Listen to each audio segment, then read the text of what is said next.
First Esdras, chapter 3.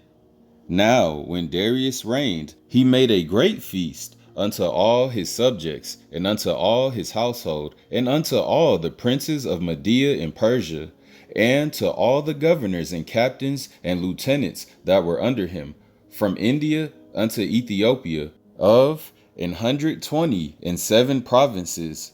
And when they had eaten and drunken, and being satisfied were gone home, then Darius the king went into his bedchamber and slept, and soon after awakened.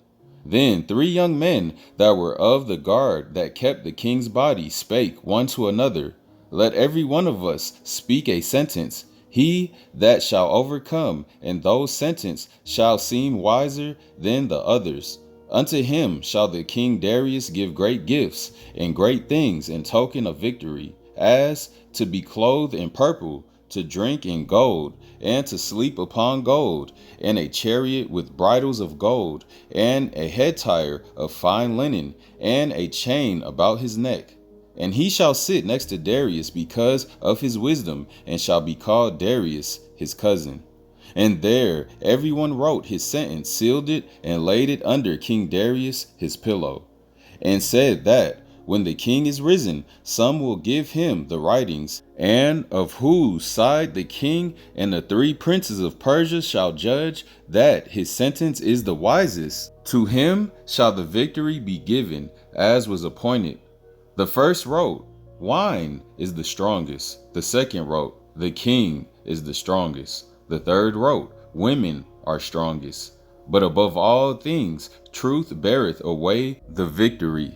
Now, when the king was risen up, they took their writings and delivered them unto him, and so he read them. And sending forth, he called all the princes of Persia and Media, and the governors and the captains and the lieutenants and the chief officers, and sat him down in the royal seat of judgment, and the writings were read before them.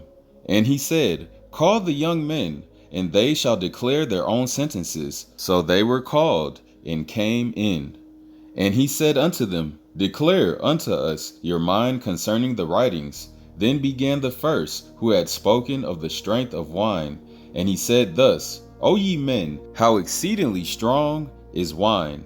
It causeth all men to err that drink it. It maketh the mind of the king and of the fatherless child to be all one, of the bondman and of the freeman, of the poor man and of the rich. It turneth also every thought into jollity and myrrh, so that a man remembereth neither sorrow nor debt.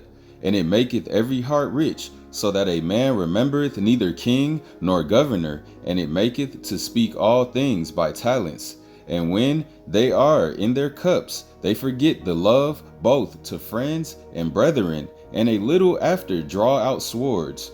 But when they are from the wine, they remember not what they have done. O ye men, is not wine the strongest, that enforceth to do thus? And when he had spoken, he held his peace. All praise to the power of the Son of Man, Abraham, Isaac, and Jacob, Father, I am that I am, and for him sending his only begotten Son, the Son of Man, to finally come and save the small remnant left of the lost sheep of the house of Israel, still keeping the old traditions and old customs of trying to keep the Most High's laws, statutes, and commandments, and high holy days to the best of their abilities. To y'all, I send blessings your way.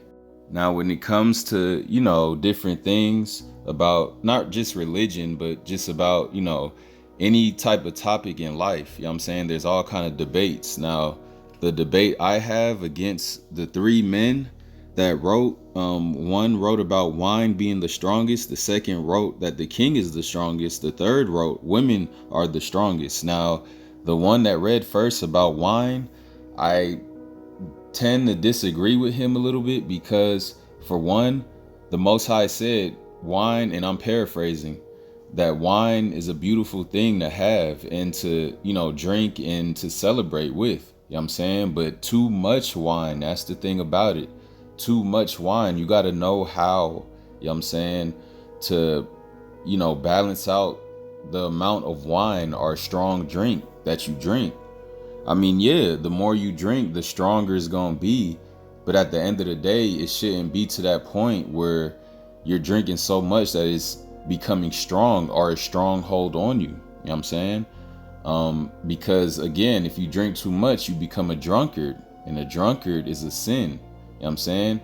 It's good to drink wine in moderation, but if you keep drinking and guzzling gallons, then that's when you start to become a drunkard.